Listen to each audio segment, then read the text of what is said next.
Sorry. ఓ, దండం పెట్టుకుంటున్నారా? నువ్వు అన్నం పెట్టుకో బాబు. నీకు భోంచేసే ముందు దేవుడికి దండం పెట్టుకునే అలవాట్లేదా? నేను పూజ చేస్తానండి. పూజ చూసి నేర్చుకోండి. మరి చెయ్యి. నేను ఆల్రెడీ ఇంట్లో చేసి వచ్చాను. మళ్ళీ చెయ్యి. బాగా టైం పడుతుంది అంకుల్. పర్వాలేదు, మేము వెయిట్ చేస్తాం. తప్పదా? ఏ రాదా?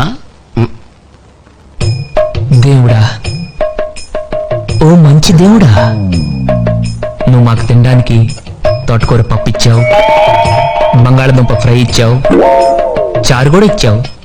ఇలాగే మన స్టేట్ లో ఉన్న 7 కోట్ల మందికి కూడా ఇవ్వాలి. అలాగే మన కంట్రీలో ఉన్న 90 కోట్ల మందికి, అదే చేత్తో ప్రపంచంలో ఉన్న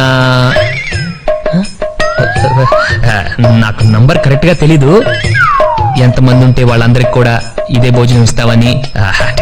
గా ఇదే కాదు, వాళ్ళు ఏం తింటే అది, బ్రెడ్, బటరు, జాము అలాగనమాట. అలా ఇస్తావని కోరుకుంటున్నాను, అంతే. That's all.